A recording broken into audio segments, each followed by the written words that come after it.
Hi, I'm Ruth Fein. I'm an MPN patient with myelofibrosis. I've been living with one form or another of an MPN for nearly 30 years. And when I was first diagnosed, that was in the 90s, MPNs weren't even called a blood disorder. So what I went through in diagnosis is very different than what's happening today, where the initial diagnosis is that big C, which of course is a fear that I didn't have to deal with. So I didn't have to deal with the fear, but now with myelofibrosis, it's a game changer. I'm very fortunate, as we all are, that research is moving so rapidly, changing our prognosis as the research advances. In fact, I'm on a clinical trial almost 3 years now. And we have with us today Dr. Serge Verstovsek with MD Anderson. He's the founder and director of the largest MPN clinical research center in the world. And Dr. Naveen Pemmaraju, also with MD Anderson, who's the director of its rare disease program and executive director of the Cancer Network.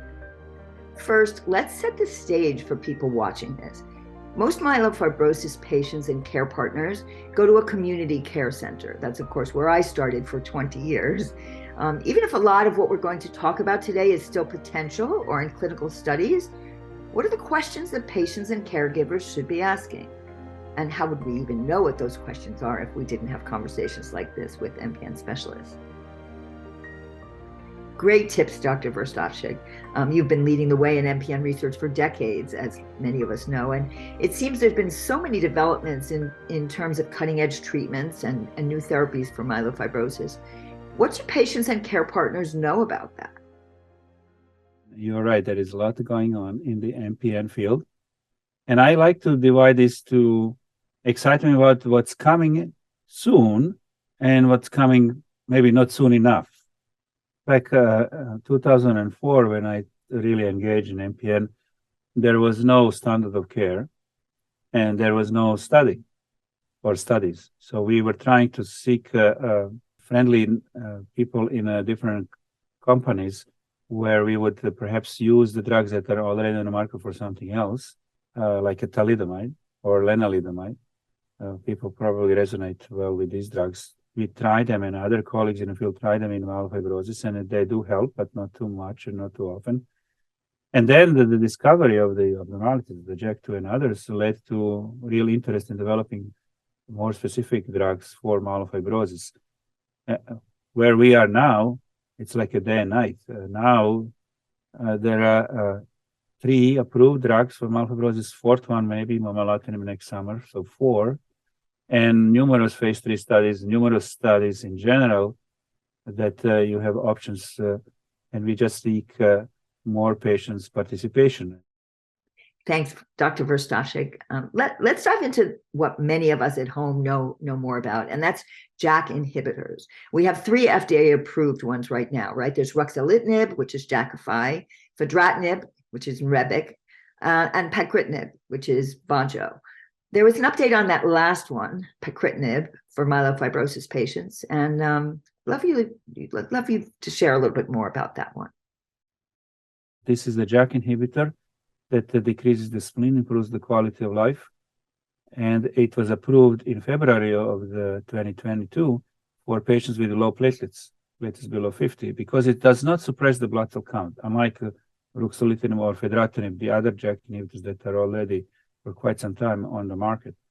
The novelty from this ASH 2022 is that it can improve the anemia in some patients, and that appears to be added value to it. And I actually tell my patients that I treat with pacritinib that, and these are ones with the lower platelets, that look, it's not going to suppress your blood cell count. It may actually improve the anemia, and it is good for the spleen and symptoms. So there is added value now that we know of, with very well description of that value at ASH 2022. That's on the recently approved drug. But much enthusiasm is about a JAK inhibitor called momelotinib, which will be likely approved by the summer 2023, because the application was submitted and it's under review by FDA. This particular drug, it's a pill, like all the other JAK inhibitors, is different. It may improve the symptoms and the spleen, like all the other JAK inhibitors, but the real value is that anemia benefit that is the primary reason why would you use the momelotinib, because in a phase 3 randomized study that was done during the COVID area, actually, quite amazing, it was proven to be very valuable for patients after initial ruxolitinib for control of the anemia, improving the symptoms, improving the spleen.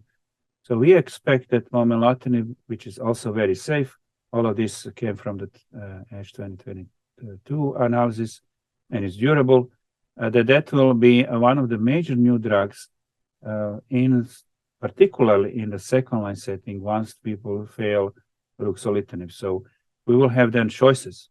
We would have pacritinib for people with very low platelets, momelotinib for patients with anemia. We would perhaps optimize our care of patients for a longer period of time, because until this year, we have been limited in what we could do once the JAK inhibitor number one, the ruxolitinib, fails.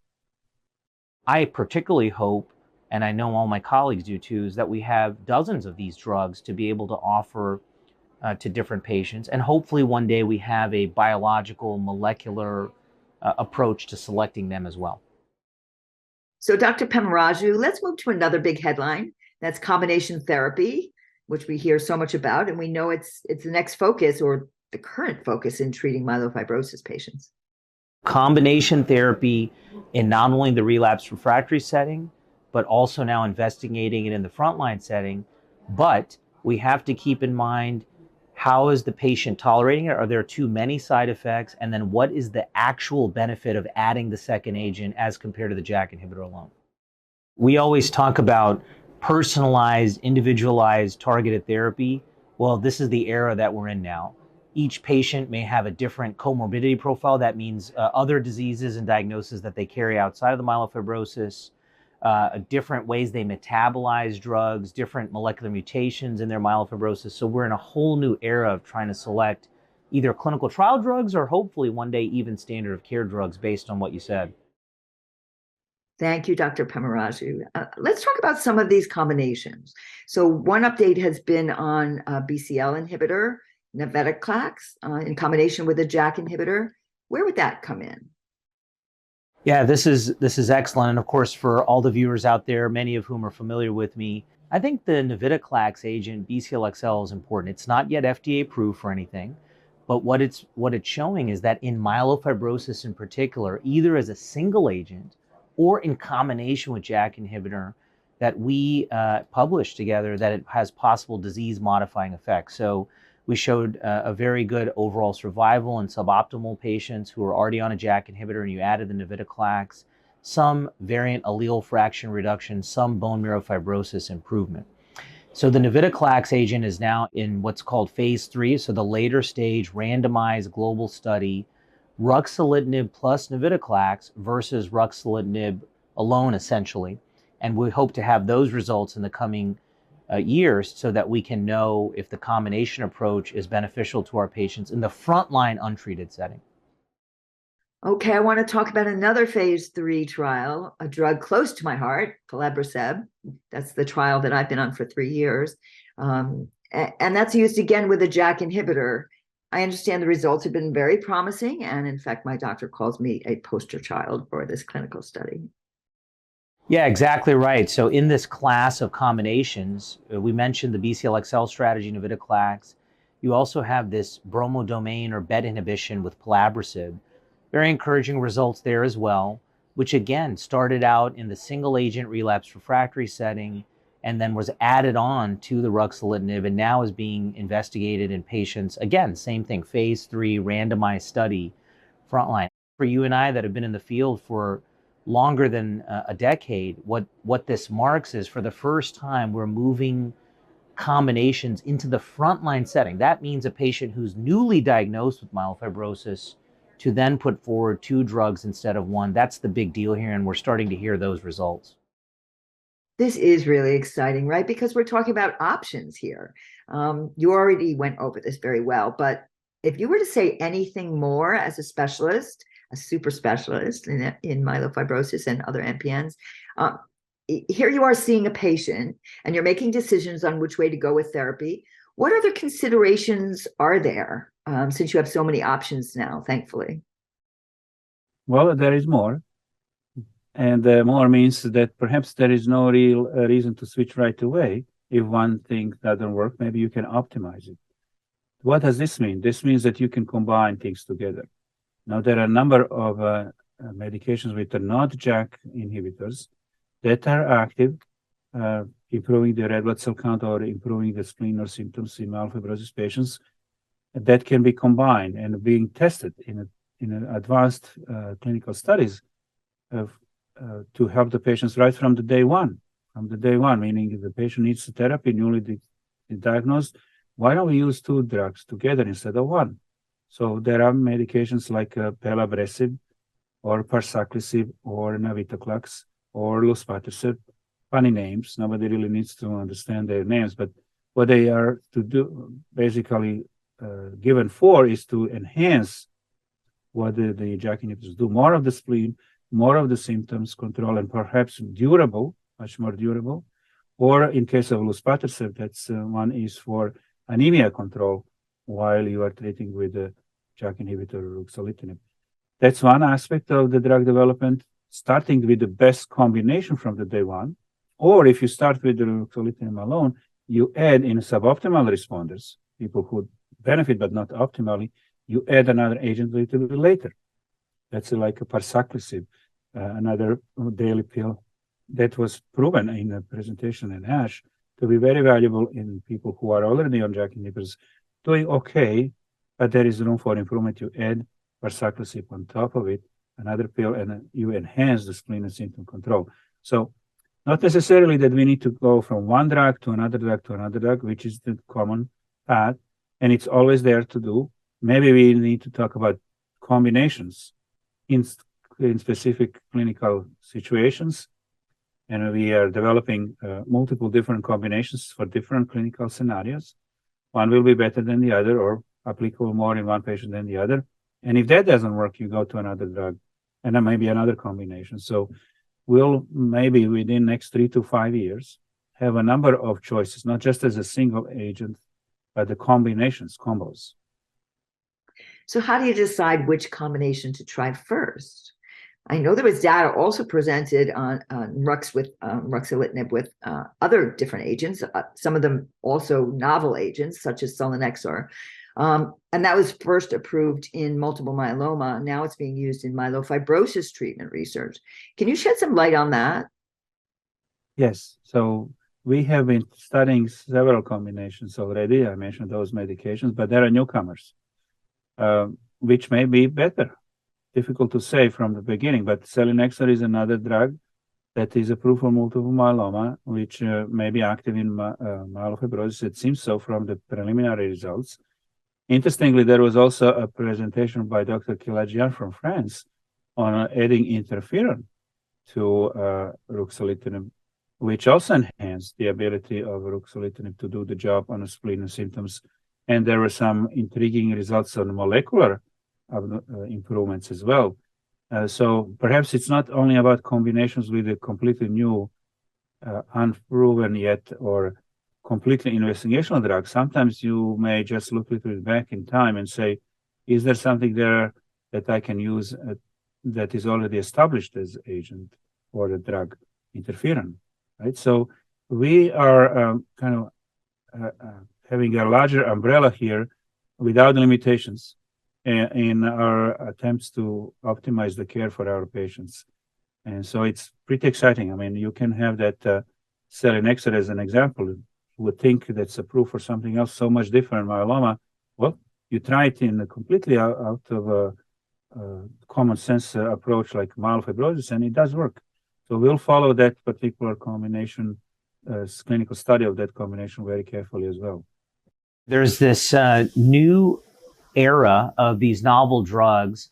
They either come straight out of the lab or they're borrowed from some of the other blood cancers. So the selinexor you bring up is a novel one. It's actually already US FDA approved, for example, in multiple myeloma, but sometimes the doses are higher or lower, mechanisms of action, combinations. And so again, that combination, that new drug is following the same pattern we've seen, which is single agent activity first, relapse refractory, and then now moving into the front line in combination with ruxolitinib JAK inhibitor.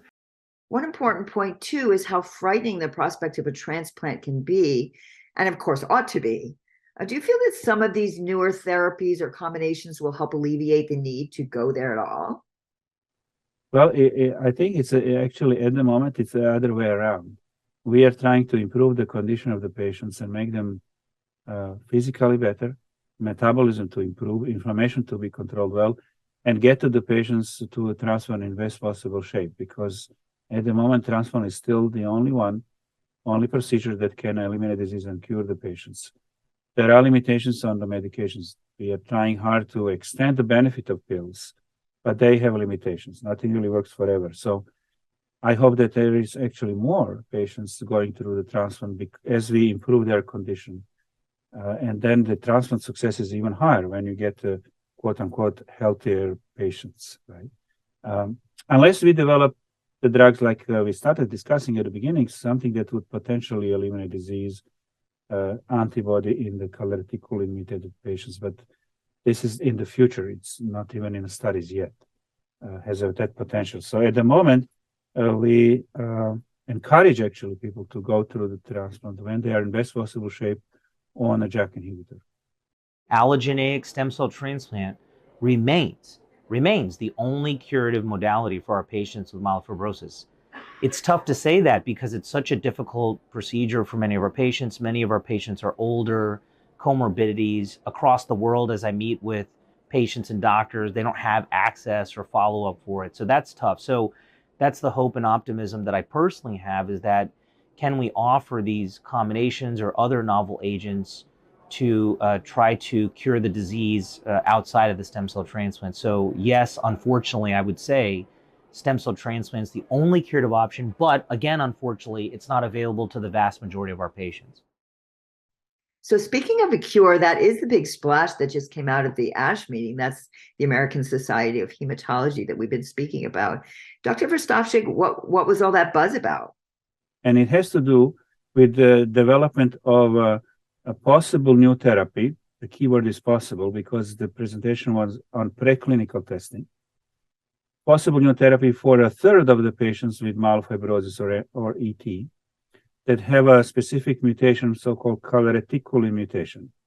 Now, everybody probably knows about the JAK2 mutation, but there are a couple of other mutations that are important, that are mutually exclusive. So you have JAK2 mutation, calreticulin mutation, and MPL mutation. These are mutually exclusive and present in about 90% of the patients with myelofibrosis and 90% of patients with ET, essential thrombocythemia. And what they do is they activate inside the cell, bone marrow cell, this pathway that we call a cascade of protein. My patients call it a highway, a JAK-STAT highway. It's always active, because of these driver mutations, right? So that makes the cells grow and that causes inflammation. So you have proliferation and inflammation. Because this mutated protein is on the surface of the cells, we can identify malignant cell. This is a marker of malignant cell. And now the presentation was on development of antibody, another construct that would be attaching specifically to the cell with the mutated calreticulin and basically let it die off over time. So elimination of the disease. This is a potential of such a therapy, antibody for mutated calreticulin, which will be given to patients with myelofibrosis or ET that have calreticulin mutation by genetic testing. It's easy to do. And that's the potential of inhibiting the growth of malignant cells specifically, and elimination of the malignant clone is what everybody is talking about. So we hope that in near future, perhaps within a year, 2023, we'll have a study of it with the antibody for patients with calreticulin mutation. Extremely exciting, I tell you, because we usually talk about improvement in the bone marrow function, like anemia needs to improve, or decrease in the symptoms, or smaller spleen. This has a potential of what we call molecular response, decreasing the number or eliminating potentially the malignant cells. Speaking of clinical trials, as I mentioned, I'm in one. It's been 3 years, and I know that something close to all of our hearts is getting more people to know about the clinical trials and ultimately a more diverse and larger numbers of people participating, right? Yeah, and the participation in the study then would be the ultimate goal, in my view, from the patient perspective. You get the standard, but you get something extra on top to make it even better. And so why not, from your own perspective and from the perspective of benefit to the community of MPN patients, why not seek participation in a clinical study if it's not mentioned already by the treating doctor? It seems that two things are going on, right? One is medical science moving at lightning speed, and personalized medicine being the name of the game today. So patients need to have an active dialogue with their care team to see what's the best treatment options for them and what clinical trials might apply to them. And tell us a little bit more about how you encourage patients when you're speaking to them. Yeah, you could not have said that better. I really want to emphasize what you said, because we are beyond now the point where we only had one treatment option or one standard of care option. So that's awesome. And thank you to the patients and the loved ones, those of you who are so engaged in understanding more. There's a lot to be hopeful about. I like to call it fact-based hope. I'm Ruth Fein with The Patient Story, and take good care.